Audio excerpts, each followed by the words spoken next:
You know this feeling. You start the week with a perfectly tidy home and a promise to yourself that this time, this is the week you finally keep it that way. But by Friday, it looks like a tornado tore through the living room and you're left wondering what happened again. If you feel like you're in a constant losing battle against clutter, I need to tell you something really important. It's not your fault.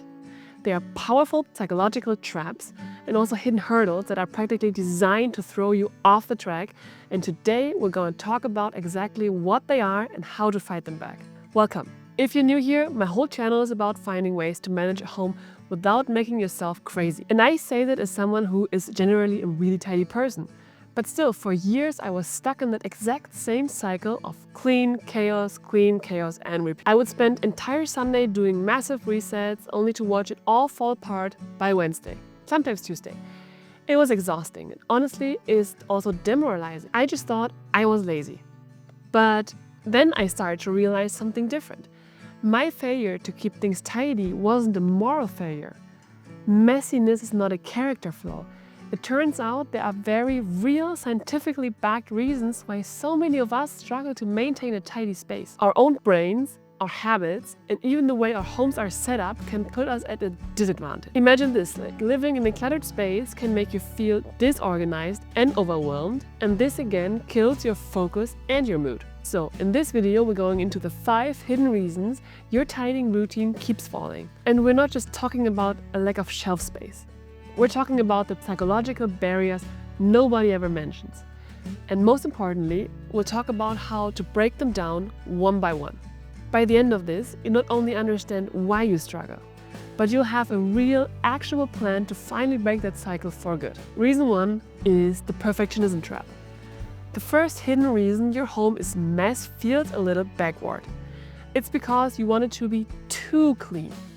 This is so-called the perfectionism trap. It's that all or nothing voice in your head that says, if I don't have 3 hours to deep clean the entire kitchen, I might as well do nothing at all. Does that sound familiar to you? You look at the mountain of things to do. You need to scrub, you need to sort, you need to do the organizing. It all feels so huge that you just stop. Or rather, you never even start. And this desire for a perfect space is paralyzing. You set these impossible high standards for yourself so you avoid the task completely just to avoid the feeling of failing. It's a self-sabotage cycle actually. You put it off because the job feels too big, and this lets the mess actually get bigger, which makes the job feel even more overwhelming. Vicious cycle. This isn't just about organizing. It's a fear of not doing it perfectly. You picture a finished home that looks like it belongs in a magazine.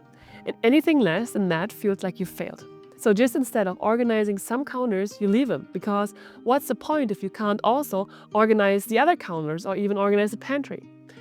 Instead of dealing with one pile of mail, you let it grow because you don't have time to create a brand new filing system right this second. This mindset guarantees you only organize at a crisis point, when the mess is so bad that you can't stand it anymore. It turns tidying from a gentle routine act into actually a stressful marathon that you absolutely dread. And you will always avoid these things you dread. Breaking free from this trap is the first and most important step. The second reason is that your brain is actively fighting you. This isn't an excuse, it's neuroscience. Living in a cluttered space bombards your brain with too much information, and this actually drains your mental energy. Think of it like having way too many tabs open on your computer. Your brain can only handle so much, and clutter takes up valuable processing power that you would need for other things, and that makes it harder to focus and also to make decisions. This creates a state of low-grade, chronic stress.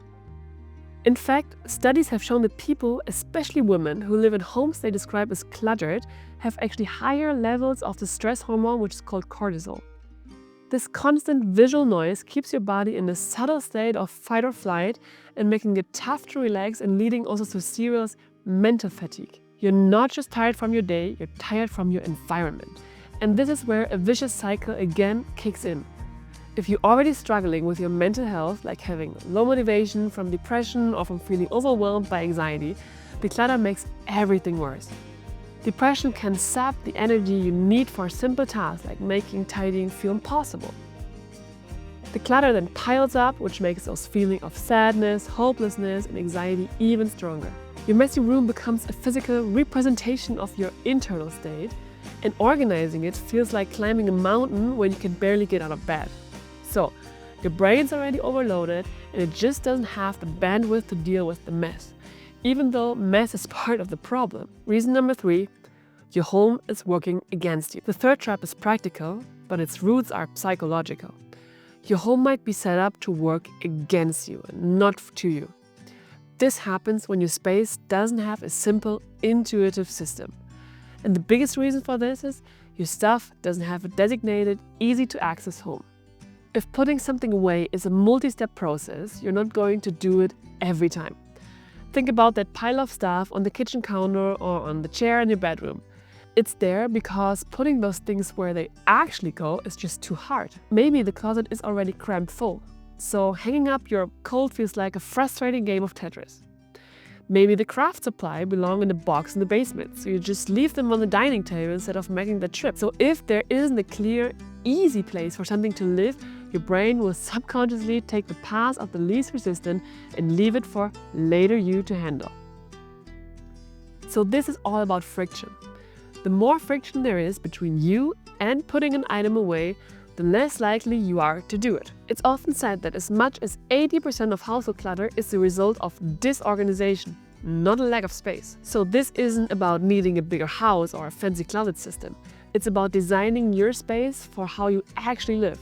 If your cleaning supplies are stored far away from where you actually use them, you're much less likely to do a quick wipe down. When your home's layout fights your natural flow, chaos is always going to win. Okay, I know we've talked about some heavy stuff.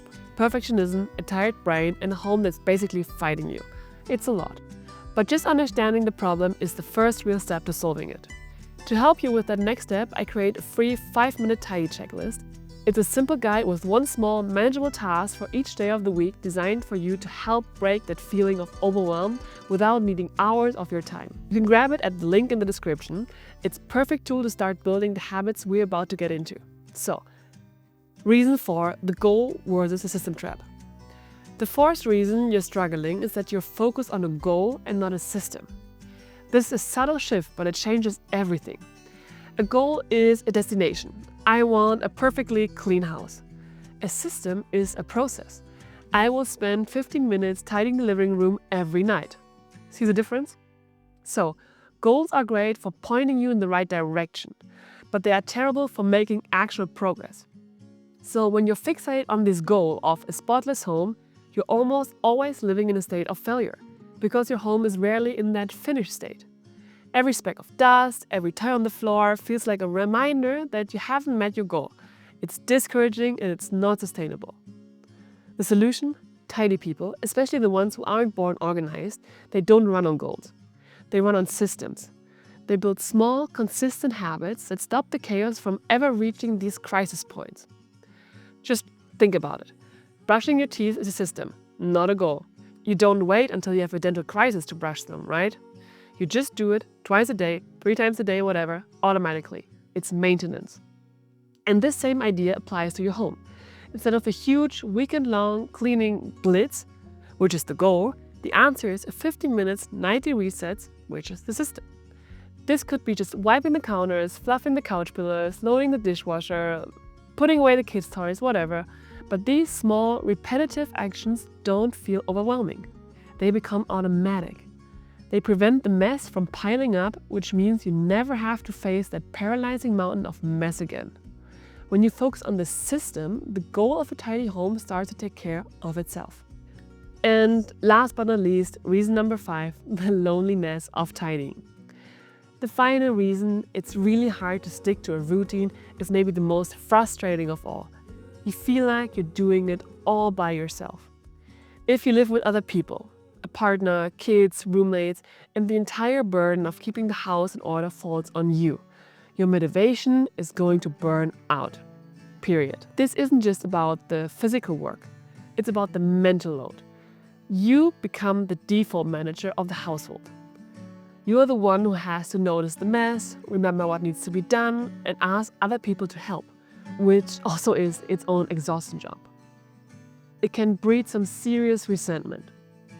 And when you feel like you're the only one who cares, and you see your hard work get erased in a few hours by the people you live with, it's only natural to think, why do I even bother? This lack of support is a massive demotivator.